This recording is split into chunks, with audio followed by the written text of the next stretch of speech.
Dear student, we'll start with a subject, a transformer and generators. It is one of the fundamental foundation course for electrical and electronics engineering students. Start with the transformer. What do you mean by the transformer? Then what is the construction features of the transformer? What are the different types of the transformers? And also analyze the performance of the transformer. In the similar fashion, we have to see how the generator works. Okay, what is the performance characteristics and performance indicators of the generators. Then we'll go for a first syllabus and what is the course objective and the outcome first. This is the subject what we are studying, the transformer and generators. It's one of the core subject for the third semester students and with a code of 18E33. The objective of this particular subject to introduce for the undergraduate curriculum is that to understand the concept of the transformer and the analysis and suggest suitable three-phase transformer. In this particular course, we are studying the three-phase transformers also, and different types of connection of a three-phase transformers, and where exactly these type of the transformers they are using. To know about that, that is one of the objective. The third objective is that to understand the generator, the concept of the generators, evaluate their performance. That is a performance in the form of the voltage regulation and the efficiency. Then the fourth objective of this particular course is to explain the requirement for the parallel operation of the transformer as well as the synchronous generator. Why there is a necessity of the parallel operation of the transformers and the generators. Then exactly what are the conditions to be fulfilled and how exactly these transformers or generators they are connected in parallel. These are with the objective they are framed this particular the syllabus and the course. The ultimately at the end of the course, once if you have gone through this particular course in your curriculum, then you are able to explain the construction and operation of the transformers and the generators, and also you have to able to tell where exactly the auto transformers, a tire changing transformers and territory winding transformer they are using, and how the transformer they are operating in the parallel. With respect to the generator, in this generator curriculum, you have got two generators they are put into the existence. One is the DC generator. In the DC generator, you are studying only the what is the effect of the armature reaction and the commutation process in the case of a DC generator. In detail, you are studying the AC generator, that is synchronous machines. Then the question paper pattern, it is the same as what we did in the first and second semester level. That is, we have got a total 10 questions and the two questions from each module. Then it is carrying, each question carries 20 marks. And the two questions which is set in the module is such a way that they are covering the entire that particular module syllabus. So each full questions which has got a sub questions will cover the content under that particular module. Student they have to answer the 5 full questions taking one question from each module, one full question from each module. The textbook that is prescribed by the university, the one is the electrical machines by DP Kotari, that also I'm referring. Then the second one is the performance and design of AC machines, MGC. Okay, apart from this, some more the course material I am using. The one is the electrical machines by JB Gupta for the numericals, as well as the electrical machines by Asma questions also I am using for the theory as well as the numericals. And the most important the reference is the third one is the electrical machinery by Fitzgerald. It is very important book. Then it is very good given a very clear cut the concept of synchronous generators that I am taking from this particular book, that is Electrical Machinery by A.E. Fitzgerald. And apart from that, I am referring the NPTEL course material, that is NPTEL course material, which is prepared by the premier IITs, that is the National Program on Technology Enhanced Learning, that is the initiative of the central government. The module one deals with a single phase transformer, its operation, that is the transformer under no load condition and load condition, and its equivalent circuit diagram, and the definition of the voltage regulations, and we have to determine the efficiency, that is the commercial as well as the all-day efficiency. The module number one, that is in the first part. In the second part of module one, we are studying a three-phase transformer, different types of three-phase transformer connections, and how they are using a two-phase connection by three or a 2 to 3, that is open delta, VV connections, and Scott connections. All these things we are studying in the module number one. In the module number two, there is a continuation of the single-phase transformer with the testing of the transformer in the form of polarity test, Sampra test, and separation of hysteresis and eddy current losses. That is for a single-phase transformer. From this test, we are determining the efficiency of the transformer. And the other part of the module 2 is the parallel operation of the transformer. And thus we are studying the parallel operation, the necessity of the parallel operation, what are the conditions to be fulfilled for the connecting the two or more number of transformers in parallel. It is for a single phase as well as a three-phase transformer. Apart from that, we are also studying the auto transformer and tap engine transformer, their construction, their usages. In module number 3, we have got once again, there is a continuation of the transformer, that is three-winding transformer and the cooling of the transformer.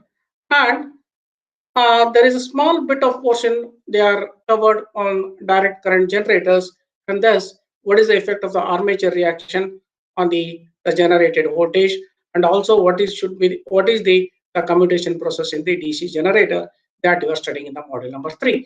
Apart from that, the module number 3 we are studying a synchronous generator, that is in this we are studying the armature reaction and the effect of the harmonics on the generated EMF, and also we are studying the armature reaction and synchronous reactance and the equivalent circuit diagram of the synchronous generator. In the module number 4, we were studying synchronous generator, that is a continuation. Then what is the behavior of the alternator on load, and the excitation control of a constant terminal voltage, and also we are defining the figure of merit of voltage regulation, then how to determine the voltage regulation by open circuit test and short circuit test. There are 3 different methods. They are given here: EMF method, MF method, and ZVF method. From these 3 methods, how to determine the voltage regulation of the alternator. Apart from that, we have got a power angle characteristics, that is how actually if the load increases on the synchronous generator, how the load angle is changing, that we are seeing in the case of the power angle characteristics. In the module number 5, it is basically once again the continuation of the synchronous generator. Here they are deals with the saliency, that is the 2 reaction theory you are studying, and also you are studying V curves and the parallel operation of the generator, and a determination of the direct axis and the quadrature axis, the reactance using the slip test. At the end, the performance synchronous generator, that is we are studying in the form of capability curves of a large turbo generator, and what is the in the case of there is an increase in the load, and what is the effect of hunting, what is the effect of the damper winding to reduce the hunting in the generator. It is overall the syllabus of transformers and the synchronous generator. Mainly, it is a consist of the transformer, that is single phase transformer and a 3-phase transformer. Apart from, there is small bit of a DC generator in the form of armature reaction and the commutation process in the DC generator, and the rest of the portion is that is on the synchronous generator. With this background, we'll start with just introductory remarks I'm giving. in this particular session, that is, you are already studied in your the first or a second semester level, the basic electrical engineering, what in by the transformer. The transformer is basically a AC machine that transfers electrical energy from one circuit to another circuit. That is, the basic function of the transformer is to transfer the electrical energy from one circuit to another circuit. And how exactly it does? It does so without change of the frequency. If you are giving a 50 hertz to the one of the circuit, then if you are transferring the energy to other circuit, the frequency of the transferred circuit is also the same as what you are giving to the primary side. That is, the frequency of the whatever you are giving to the input side of the transformer, the same with the same frequency, there is a transfer of the electrical energy to other side. Then it was on the principle of electromagnetic induction. That is, the transformer is working on the principle of electromagnetic induction. Basically, these electric circuits, that is what you are calling is the primary winding and the secondary winding, they are linked by a common magnetic core. As such, there is no electrical connection between the primary and the secondary winding. That is a transfer of the electrical energy from one circuit to another circuit. It is not electrically transferred electrical energy. It is transferred through electromagnetic induction.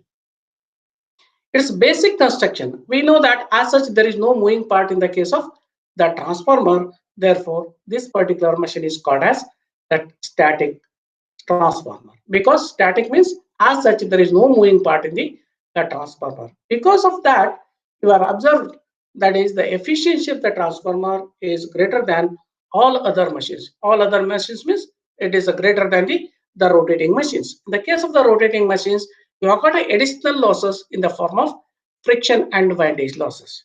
That loss is not there in the case of the transformer because it is a static machine. It is a static machine. That is why the efficiency of the transformer is greater than other rotating machine. I told you that is a transformer is basically consists of a two winding. One is called as the primary winding and the another one is the secondary winding. These are electrically isolated. Electrically isolated. The winding that delivers power to the load is called the secondary, where we are giving the applied voltage is applied, that we are calling is the primary, where we are giving the input or the inputting the energy to the machine, that to the transformer, that particular part of the machine is called as the primary, where you are tapping the load from which part of the circuit, that particular part of the circuit is called as a secondary winding. That you have studied all these things. Basically, the transformer is a static device. It transfers the electrical energy from one circuit to another circuit.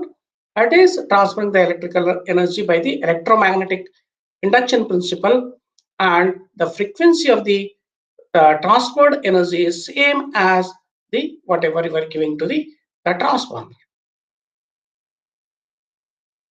The construction, it is very simple. It is consist of basically the four different parts in the form of a magnetic circuit, that is which is linking from primary winding to secondary winding. That what we are calling is the magnetic core. The magnetic core or a magnetic circuit is consisting of limbs, that is limbs where you are placing your the windings. Those are called as the limbs. And the yokes and the clamping. Yokes means it is upper portion of the core and the lower portion of the core, that is called as yoke. And the where you are putting your windings, the primary and secondary windings, that is called as the limbs or a core. Then it is a clamping structure. It is written here specifically because this magnetic core is made up of laminations. The small thin sheets of around 0.3 to 0.5 mm in the thickness, and these uh, magnetic core is made up of laminations because to reduce the hysteresis and eddy current loss. Then the second part of a transformer is electrical circuit. It is mainly consist of the primary and secondary winding. That is called as a electric circuit because we are passing a current in the primary winding and trapping the current from the the secondary winding. There is a flow of current. There is a voltage in the primary and secondary winding. Therefore, it is called as an electrical circuit. In the case of the magnetic circuit, you can observe there is a linking of the flux from the primary winding to the secondary winding. Therefore, it is called as a magnetic circuit.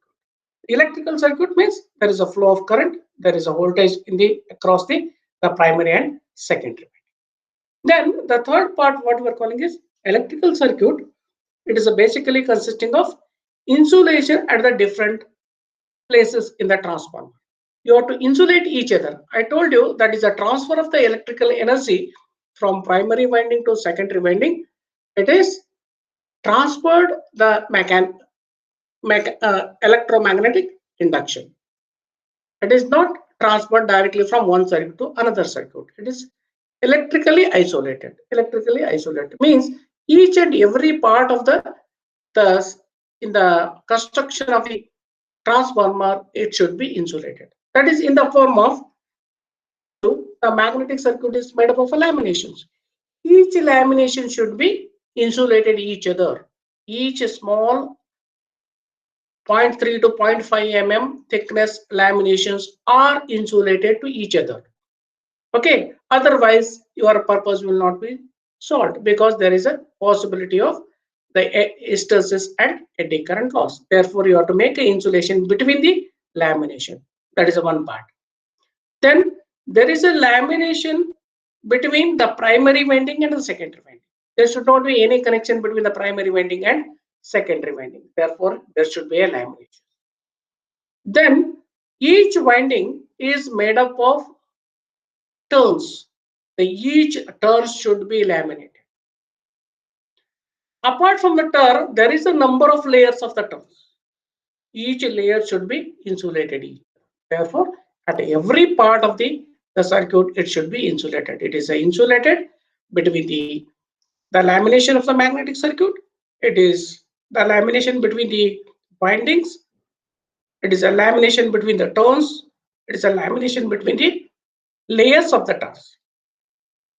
And this whole assembled body is put into the tank because the transformer is excited in 24 hours, 24/7. It is continuously inputted. Then there is a continuous losses they are occurring in the transformer. Because of that, there is a increase in the heat of the overall transformer body. To cool that, the whole transformer is immersed in the transformer oil for cooling purpose. Then the accessories are different. There is a breather, there is a cox relay, there is a for lifting the transformer, there is a hook. Okay, there is a drain cock. All these are come under the accessory. It is a brief introduction of the construction of the transformer. Then how exactly the transformer is the working, that we'll see. That is, I told you, that is a Michael Faraday propounded the principle of electromagnetic induction in 1831. That is what the electromagnetic induction states. That is, we already aware of the electromagnetic induction. That is a Faraday's laws of electromagnetic induction. That is, whenever the flux linking with the coil or a conductor changes, or if the conductor cuts the magnetic flux, there is an induced voltage. That is what we are calling as the electromagnetic induction, or we are calling the Faraday's first law. And if there is an induced voltage in the conductor or a coil, then what should be the magnitude of the induced voltage? That is given by the Faraday's second law. The magnitude of the induced voltage is given by, it is proportional to the rate of change of the flux. That is the rate of change of the flux. Now, how exactly there is a transfer of the electrical energy from the primary winding to the secondary winding, that we'll see with the help of this particular diagram. I have got a magnetic core. I have got what I have shown here is a magnetic core. Then I have got the two winding. That is, the first one is the primary winding. The second one is called as the secondary winding. And in the primary winding, I am exciting the voltage. If we are applying the voltage, if it is a closed circuit, what happens? There is a current is flowing. That is what, because I am keeping the secondary open now, right now. Therefore, the current which is drawn under no load condition, it is called as I naught. Whenever there is a current is flowing through a coil, then it is producing its own magnetic flux. What type of the voltage you are applying? You are applying the alternating voltage. Therefore, the current drawn by the transformer is also alternating in the nature. Then also we know the concept, that is whenever the current is flowing in a conductor or a coil, it is producing its own magnetic flux. We know that you are applied the voltage, because of that there is a current is flowing in the coil. Because of the current is flowing in the coil, there is the flux is producing in the magnetic core. We know that voltage applied is AC, current which is drawing by the transformer is also alternating in the nature. Because of a flow of alternating current, it is producing alternating flux which is linking both primary and secondary. What is the nature of the flux? It is changing continuously.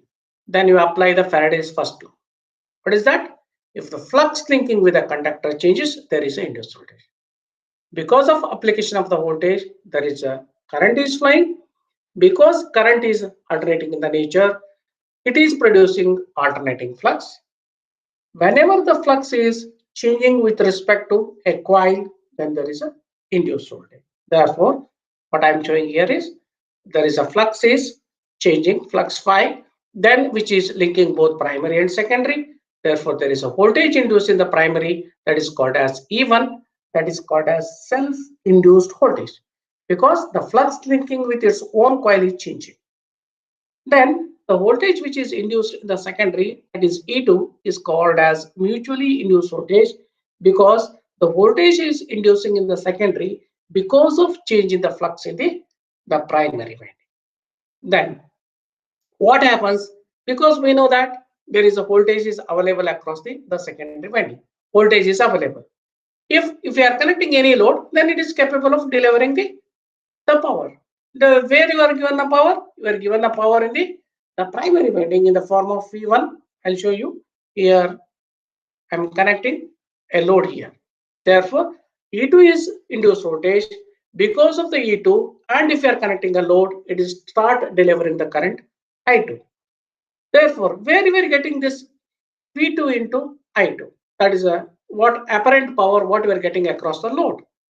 It is because of what you are inputting V1 and I1. The V1 and I1 is the apparent power you are inputting, and what your output power you are getting, V2 I2 is the output power. Is it any electrical connection between these two? No, as such there is no electrical connection between the primary winding and the secondary winding. Therefore, there is a transfer of V1 I1 to V2 I2 without any electrical connection, but it is the transfer is takes place because of the electromagnetic induction. This is how the transformer works. Okay, today we'll stop here, and in the next session exactly we'll start with our actual portion. We'll start with the model number 1.